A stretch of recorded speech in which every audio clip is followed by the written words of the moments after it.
What's up guys, my name is Daniel from We're All Chefs, and today I'm going to be showing you guys how I smoke St. Louis ribs at 250 degrees for the next 6 hours.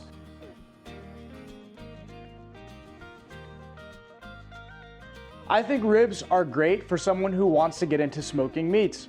Most pork proteins are very forgiving and easy to cook. You don't have to be as strict with time and temperature because the ribs will start to tell themselves when they're ready for the next step. When it comes to St. Louis ribs, there are really 5 main ingredients that you need. The first is going to be your favorite rib rub, which mine happens to be Honey Hog by Meat Church Barbecue. The next 3 items are going to be for later on in the cook, known as our butter bath, and that happens to be butter, brown sugar, and honey.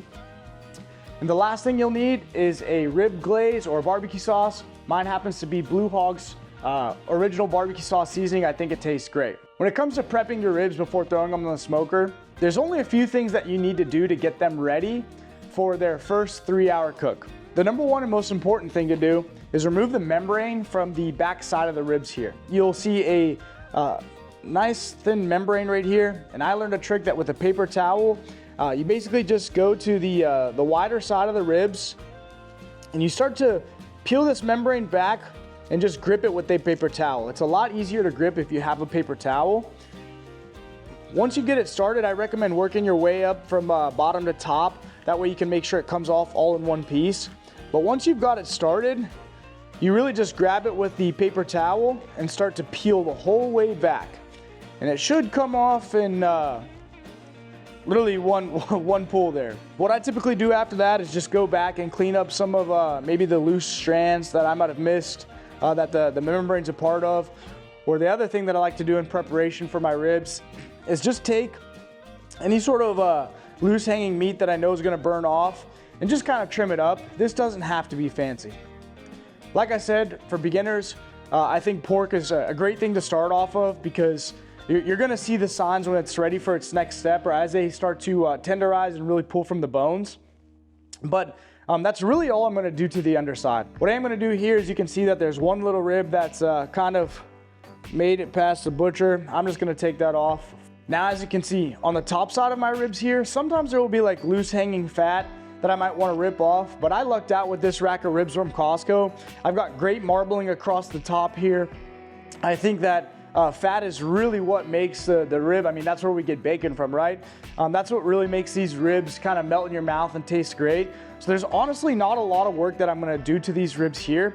Now, I will say, and just to show you back on the underside, sometimes on ribs, people will just take these last few bones off, so you can kind of see the thickest bone here. We've got maybe a little guy right there, but it doesn't really go the whole way through. So sometimes what people do is they'll just square off their ribs because these are going to burn off throughout this long cook anyways.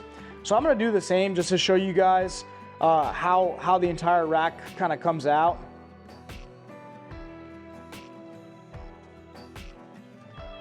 And yes, I know that does look like quite a bit. A lot of this stuff, you can leave it on there, to be honest with you.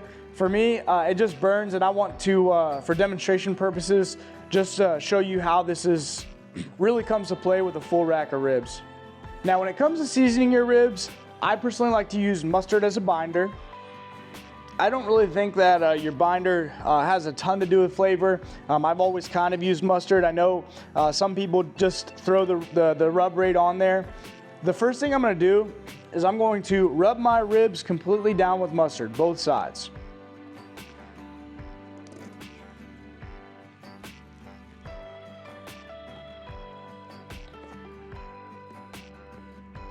Now, I do like to season the underside first, and reason being is I want the seasoning to rest on my ribs a little bit before I cook them on the smoker.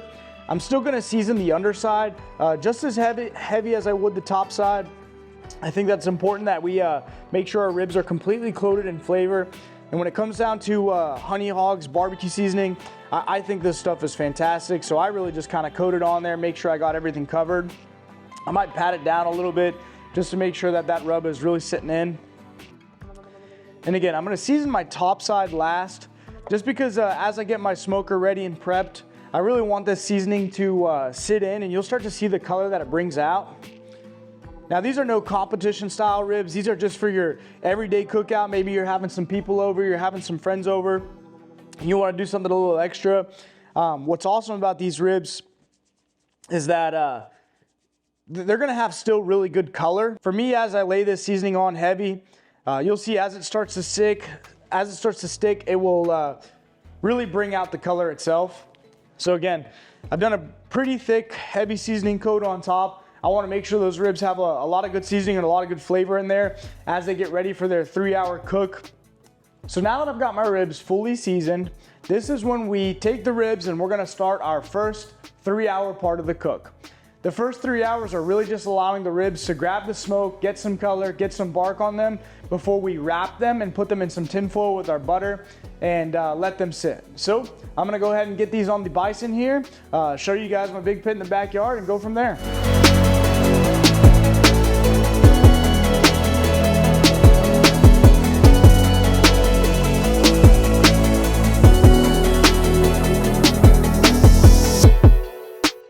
All right, I've got my ribs here.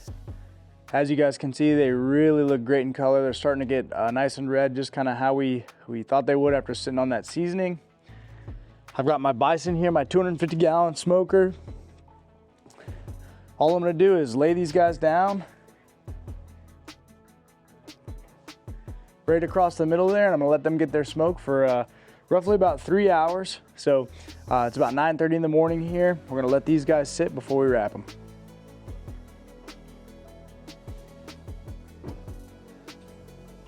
All right, guys, it is 11:34. We're about 2 hours into our cook right now.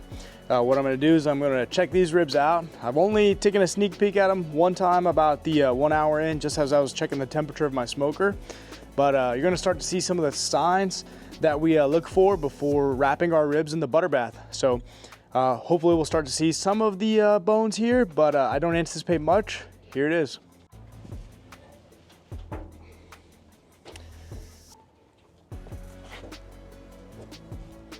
Nice and smoky in here, and as you guys can see, we are starting to see a little bit of pull from the ribs right there. Not a heavy amount, but that's okay. I just threw new wood on the fire, so it's a lot smokier than I would like it.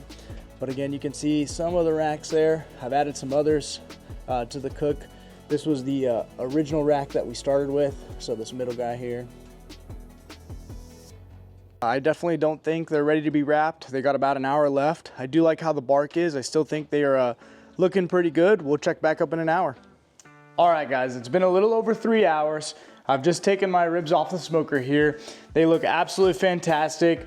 I'll be honest, it was probably a little more than 3 hours, probably about 3 hours and 20 minutes. Again, the best part about ribs is you don't have to worry too much about time. You don't have to stress about that. You really go based off look. And I start to look and see when these bones are really starting to come out. Not too heavy, but just enough. I still have a pretty good bend. My ribs are starting to get tender here, which is awesome. And now I'm ready for the butter bath. When it comes down to the butter bath, typically what I do is I take half a stick of butter. And once I take half a stick of butter, I'm just going to basically slice it up by tablespoon, almost to be exact. I'm gonna take that entire half stick and I'm going to lay it down and spread it out, because I'm gonna put my ribs meat side down on top of this butter bath. Now, excuse my mess, but typically what I do is I take my brown sugar and I do about 2 spoonfuls. I like a good amount of brown sugar, but not crazy amount. And the reason I spoon it in my hands is just so I can make sure that it's pretty even. I don't want it clumping up at all. I try to make this as well balanced as possible, because brown sugar is actually where your ribs can start to burn if you go too heavy in one area. That's why I tend to use a lot more butter. And again, I'm not gonna keep all the butter on this.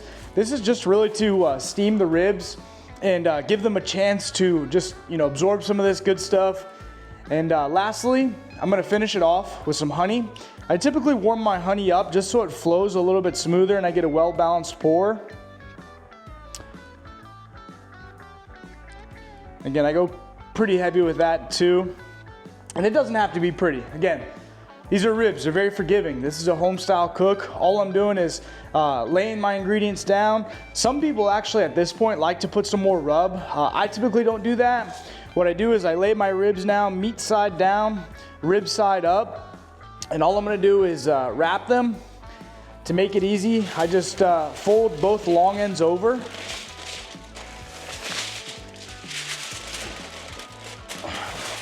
Once I've folded both long ends over, what I do now is just kind of roll my sides. And the reason that I roll these up is because I like to check how my meat is starting to pull from the bones throughout the cook, and it makes it easy to unwrap the tin foil, or less likely to rip the tin foil once you're checking on the ribs themselves. I've got my ribs all in their wrap. This is where it's gonna go for about 2 hours, maybe a little bit less, maybe a little bit more, just depends on how happy I am with the tenderness. And then we'll bring it back to glaze them off. All right, guys, we're coming up on 2:40, so about 5 hours and 10 minutes into our cook here. It's time to check to see how the wrap has gone, what the butter bath has done to our ribs, and I'm excited to show you guys.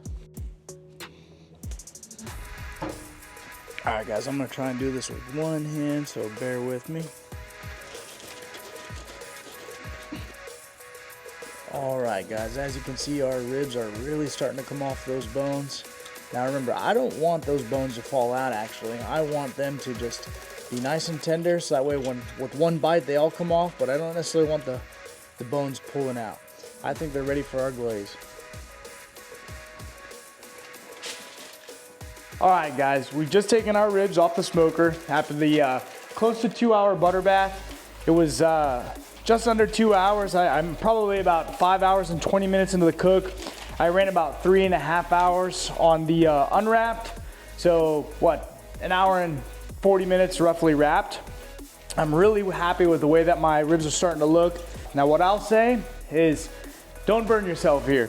I always use a bowl off to the side here, and typically what I do is I just put the ribs over top of the bowl here, just kind of let them bend in, and then with a pair of scissors, I just cut a little snip in the bottom, and I let all that butter and juice drain out. All right, now that I've drained the juice, I'm really starting to see those ribs pull apart, especially on the thicker side over here, which is fantastic. And it's time for the glaze. When it comes to glaze, I used to actually just reuse this butter bath I had and kind of mop the top of the ribs. But recently, I've fallen in love with adding a little sauce to it. Now, there is a saying, good barbecue doesn't need sauce, but for the house, I like to throw some of my favorite stuff on top. I take my barbecue sauce and I typically warm it up for about 15 seconds in the microwave just so that it flows a little bit more. And all I'm gonna do is brush it on top of my ribs here. I'm just gonna go back and forth and really mop it on top. You can still see the beautiful color. Now we have to be careful because a lot of barbecue sauces do have brown sugar in them. And I don't want to go too heavy with the sauce because I can burn my ribs, and I don't want to ruin that bark that we created in our first 3 hours. So I just give them a good mop, and then the last thing I do is just kind of touch up those bones. I'm really excited with how they're starting to turn out, and it's time to put them back on the smoker for their last hour of cooking. You can see that they're really starting to bend, almost to the point that they're ripping, which I don't want to happen. So I'm going to go ahead and put them back on the smoker for their last hour of cook. All right, guys, it's been about 6.5 hours since we put our ribs on the Bison smoker. I'm really excited with how they turned out so far, and I can't wait to show you.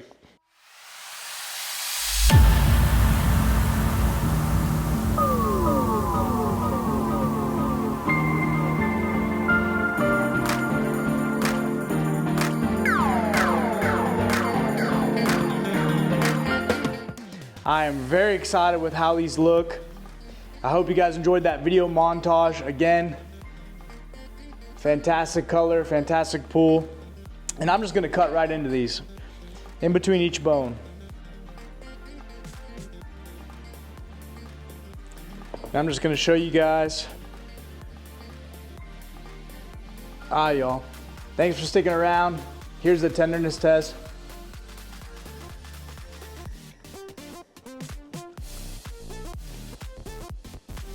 Again, very sweet, great flavor. I gotta give it to the Meat Church seasoning. I hope you guys really like this video. Please don't forget to like with the thumbs up down below. Please don't forget to subscribe. Drop a comment down below on what you'd like to see me cook next. Thank you guys.